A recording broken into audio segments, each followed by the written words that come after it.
question was regarding the Swalba you gave.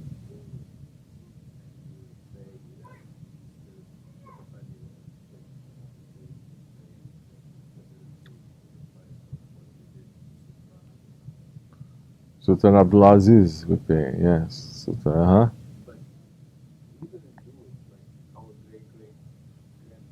yeah, but they're not here. We're here. Yeah, but you take the price. What's that? You're paying the price. No. No. If you betray, you pay the price. You don't betray, you don't pay the price. Now, if you're believers, you say, my great-great-grandfather did something wrong. If you're a believer, you're not going to say, I didn't do it. You're going to say, okay, what is the price now? Before they ask the price from me, I say, let me pay this. Correct or no? So what's the problem? It is when we refuse to acknowledge that there was a wrongdoing, and we refuse to acknowledge that there is a bill, and we say we have nothing to do with it. So many Americans are saying that too. Well, maybe something happened to the Native Americans and the blacks, but why does it concern us? You can use that logic in every way, and everywhere you turn, it is wrong. Especially if it concerns your own people that you know. Your son does something, why do you have to pay? The terrorists do something, why do we have to pay? Everyone is implicated because you are part of the group. In fact, any person who does something wrong in this world, we are also responsible. Because the believer, if another believer feels a pain from one side of the world, he must also feel the pain. That also means that if a believer does something wrong, the other believer is also responsible if his belief is of a higher station. Which is why, who are our role models? Our role models are not people who try to slick away and say, I'm not responsible. It's not me.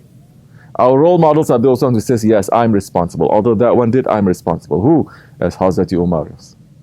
Hazrat Umar saying, 1400 years ago, if there was a wolf on the other side of the Tigris River who is starving to death, Allah is going to question Umar on Judgment Day. Now, that is our role model we try to be. And Allah is always saying, you take one step towards me, I will take 10 steps towards you. Take one step towards me, I will take 10 steps. He's not saying, pay the price. These days, to even tell people that there is a price, that we did something wrong, the immediate reaction is disbelief. I don't care. Disobedience, more arrogance, more stubbornness. Majority is like that. It's not a astaghfirullah. May Allah forgive. Just to say astaghfirullah, may Allah forgive me. Maybe that was one step that Allah is just asking us. Because what else can we do?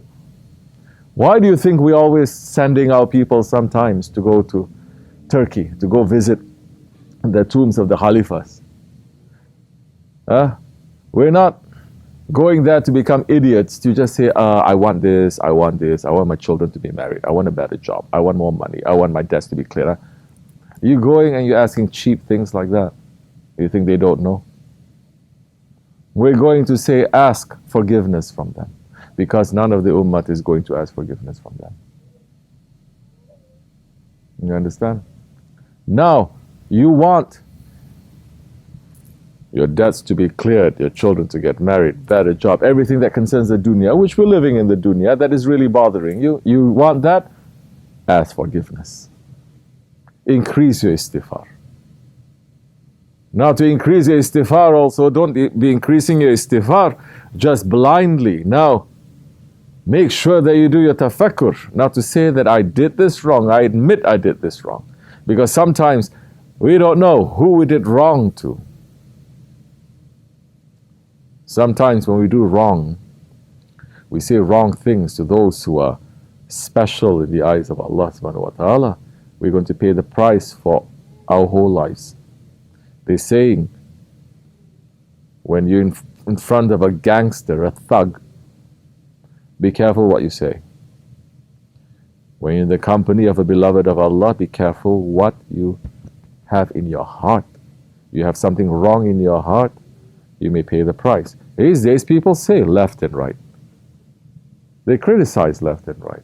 They talk back left and right. They slander. And then they say, why is nothing working for us? People outside and people inside. Just to say, just to look, just to question like that, wrong. There's a problem now. You understand? Yeah. But you have to follow up something? No? You can have follow up. Yes, so my question. Yes. So isn't this the responsibility of the head of the government, like president, king, Yes. the one who should initiate this? Absolutely. Absolutely. But it doesn't bring us dishonor now when those ones that the heads, they don't even know what kind of lineage they come from. They're not doing the job. Those ones who are holding the positions of authority in religion, they don't even know. Their lineage doesn't last too long, too far back. They came into power because the Khilafat fell, and everything that came with the Khilafat for over 1,000 years, they destroyed everyone, and they brought new ones to be in power. And they became in power because they collaborate with those ones who brought the Khilafat down. So they're not asking. Is it their responsibility? Absolutely their responsibility. They're not asking. Does it bring us dishonor to ask? In fact, those ones who ask, maybe your position in the eyes of Allah is more honorable than those leaders. Because you are assuming that responsibility. Because the believer now is not going to say who is responsible. The believer is going to say, I am responsible. Allahumma fir ummati Muhammad. Allahumma faz ummati Muhammad. We're saying this every day. You understand? This is the prayer of who? This is the prayer of prophets. Prophets, they pray this. We're saying we're following the Prophet, have their prayers now. And we're reciting the prayer now. Not for us, but for the whole ummah. May Allah forgive the whole ummah. May Allah protect. May Allah love the whole ummah. And our prayer, 5 times in the Tahiyat of the Akhir, we are repeating the prayers of not only Holy Prophet ﷺ, but now connecting through all 124,000 prophets to Hazrati Ibrahim ﷺ. Connecting everything. And so, they don't pay the price, they will pay the price. It is their responsibility. But there are no more leaders. There are no more umara. There are no more emirs. There are no more rightly guided leaders at all in this world right now. And every day the ummah is paying more and more. Because they're not living by Islam, not living by justice, not living by mercy. They're living by capitalism. Is living by politics. What happened? 1 million Muslims, they are put into concentration camps.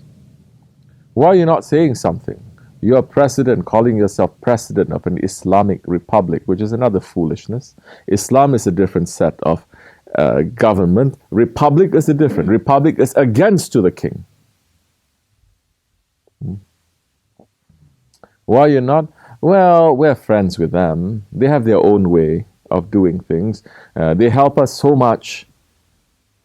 So, we're not going to say anything in public. They're even afraid to speak the word of Haqq where they should be speaking the word of Haqq. Not only that, so many, everyone, all the Muslim countries now. So because it's separating, they're saying, oh, America, no more the big boss. Someone else is big boss. So they're separating, East and West, starting to face off each other. Looking like the West is becoming weaker and weaker. Now the East becoming more and more. There is going to be a standoff. Don't worry, we're in the right place. The sun is going to rise from the West, not from the East, in the Akhir Zaman.